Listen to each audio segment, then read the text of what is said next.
Good morning, this is Reverend Ben, and this is your weekly video. Um, we're still unpacking in our new condominium, Lucinda and me, so I haven't found any of my chalices, but that gives me a good opportunity to introduce you to the Worship Web app. So pick up your phones, go ahead, pick up the phone, and download Worship Web. It's this little chalice is the icon, and then you click on it.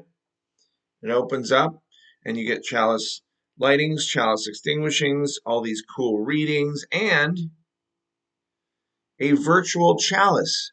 No matches needed. So as we light our virtual Chalice this week, I'm going to note that it's been a hard week for many of us.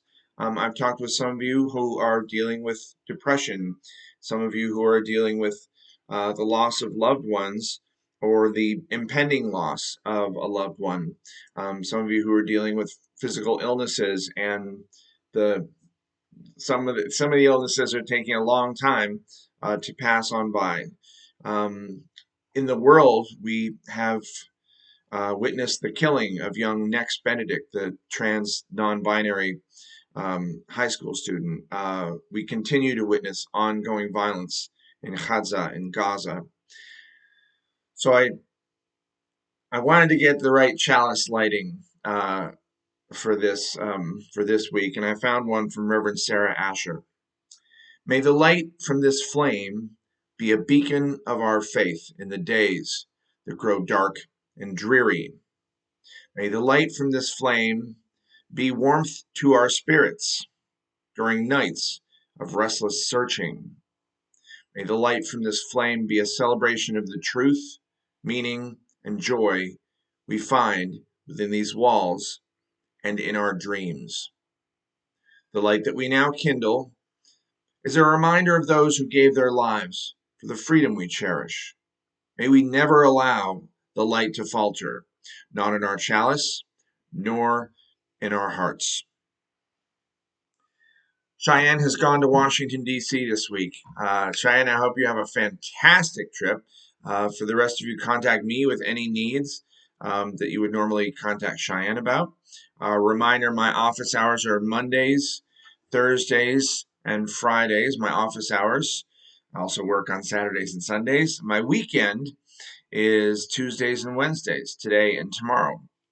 So I'll be traveling to my dad's across the state in Vero Beach after I'm done with this video, and then we'll be back tomorrow night. I'll be back at work on Thursday. Tomorrow, Wednesday morning, UUs On A Roll is going to start in the afternoon at Wall Springs Park at 2 p.m.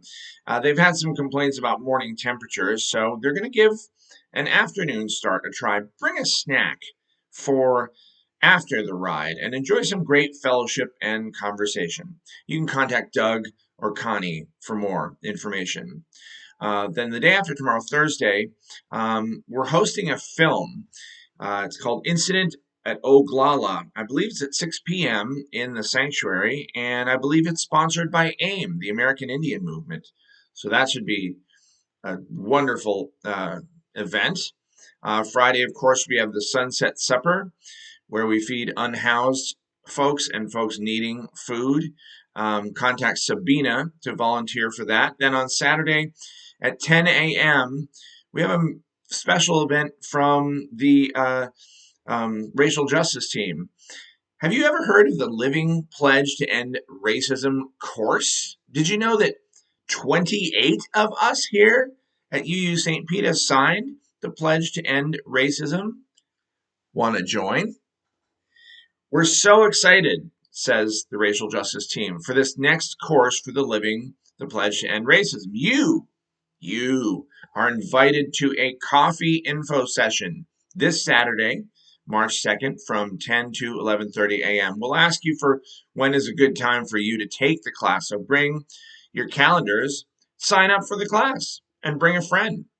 We'll be sharing what we'll be covering and give you the chance to learn more. They say, we're excited to see you on Saturday, March 2nd. Please RSVP to Amy Sauers. That's amy.sauers at UUsSt.org. Thank you. March is Women's History Month, and Sunday's worship service, I'm so excited for it. It's going to be led by our very own Sandi, the vice president of our board of trustees. International Women's Day is March 8th, and this being the closest worship service to that, she's going to focus on that. Lisa will be gone on Sunday, as will Cheyenne.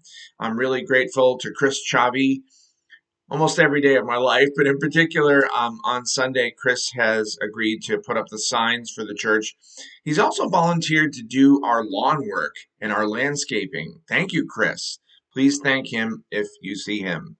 So many volunteers do such good work to keep this congregation going. Once you're done with worship on Sunday, you can go to the One City Chorus concert. It's at 4 p.m. at the Palladium. It features Jon and James, so it'll have the One City Chorus, but then there will be a just Jon and James part. Lucinda and I are very excited to attend this concert. You can get tickets online and also at coffee hour. They are $20 in advance, $25 at the door. So now we extinguish this virtual chalice, but when we do that, we ignite it in our hearts. And that chalice is an unquenchable flame that we will use to remember that we are not alone, that we are connected, and it will hold us through until we can be together once again. Blessings and have a good week.